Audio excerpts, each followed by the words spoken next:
Hi guys, मेरा नाम सऊद अनवर है।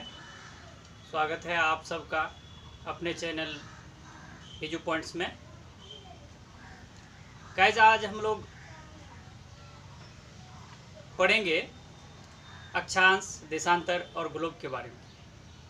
ठीक है, ग्लोब क्या है, अक्षांश क्या है, देशांतर क्या है, इन सब के बारे में बहुत एकदम सरल विधि से, प्रैक्टिकली रूप से जो है हम लोग इसको समझने का प्रयास करेंगे। ठीक है, ग्लोब क्या है, इसको बनाया कौन, इसके बारे में भी हम लोग चर्चा करेंगे। ठीक है, तो ग्लोब जो है, ग्लोब क्या है? ग्लोब एक पृथ्वी का प्रतिरूप है। ग्लोब पृथ्वी का एक प्रतिरूप है। इसका जो निर्माण किया था, इसको बनाया था जर्मनी का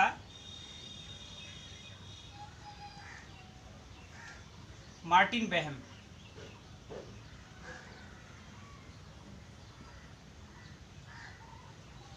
मार्टिन बेहम ने बनाया था इसको। ठीक है, ग्लोब को बनाया था मार्टिन बेहम ने। ग्लोब पृथ्वी का एक प्रतिरूप है। इसका उपयोग जो है हम लोग महासागरों की स्थिति, कौन सा देश कहाँ है, इसकी जानकारी के लिए हम लोग इस्तेमाल करते हैं। ग्लोब में दो प्रकार की रेखाएं होती है। एक रेखा अक्षांश के नाम से जाना जाता है। ठीक है, जो रेखा विषुवत के समान होती है उसे क्या कहते हैं? अक्षांश रेखा। और जो रेखा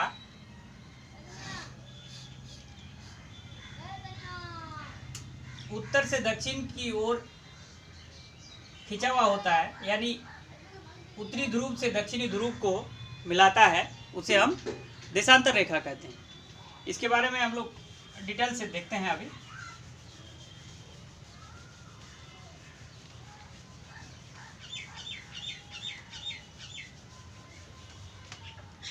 गोलार्ध, इससे पहले थोड़ा गोलार्ध को समझ लीजिए। गोलार्ध क्या है? मान लीजिए कि ये पृथ्वी है। ठीक है, तो पृथ्वी के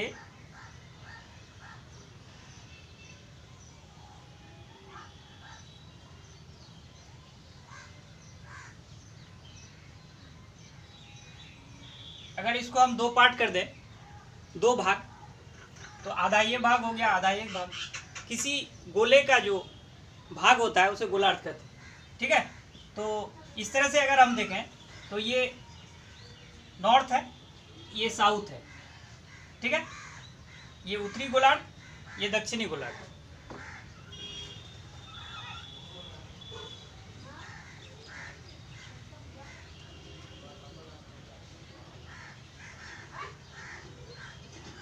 अगर हम इसको इस रूप में देखें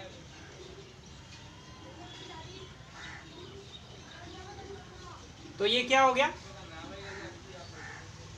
पूर्वी गोलार्ध, और ये हो गया आपका पश्चिमी गोलार्ध। ठीक है, वेस्ट डब्लू होगा यहाँ, पश्चिमी गोलार्ध है ना।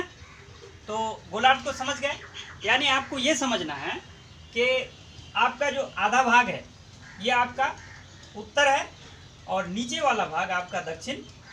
आपका दाहिने हाथ का जो तरफ है वो है आपका पूरब, और बाएं हाथ की तरफ आपका पश्चिम। आपको ये कल्पना करना है दिमाग में। ठीक है, जब आप वीडियो को देख रहे हैं तो आप जो है इसको कल्पना कीजिए। गोलार्ध को समझ गए हम लोग।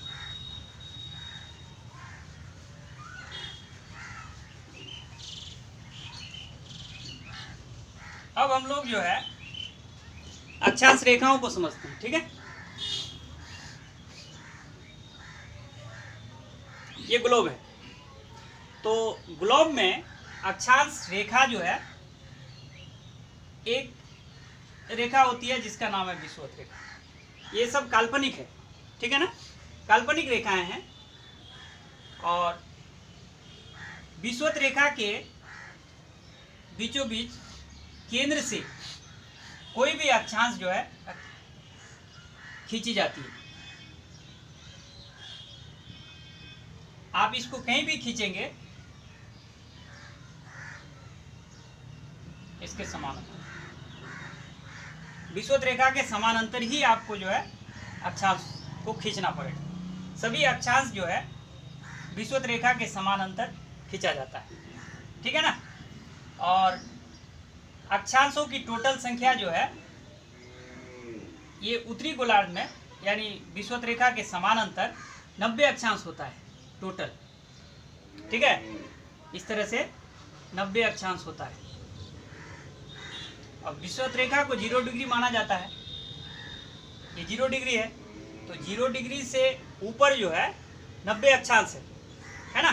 तो इसी प्रकार 0 डिग्री से नीचे दक्षिण की तरफ ये भी 90 अक्षांश होगा इसमें, है ना, 90 अक्षांश। तो 90 और 90 कितना हो गया 180, ठीक है। प्लस एक जो है आपका विषुवत रेखा वो लेके आपका 181 हो जाता है। विषुवत रेखा सहित जो है अक्षांशों की टोटल संख्या कितना हो जाता है 181। लेकिन थोड़ा सा इसमें कंट्रोवर्सी ये है कि ध्रुवों पर जो है ये अक्षांश जो है केवल बिंदुनुमा होता है। तो कुछ इसका मानना है कि ये तो अक्षांश रेखा है नहीं, एक बिंदु जो है अक्षांश रेखा कैसे हो सकता है ना।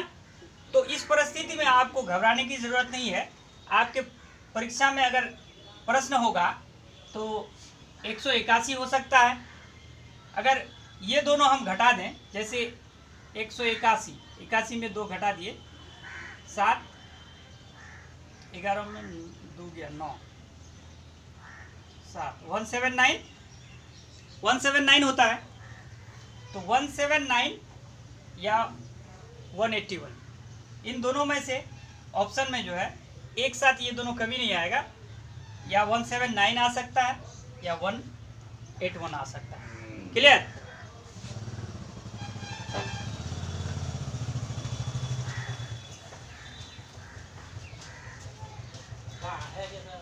नेक्स्ट हम लोग जो है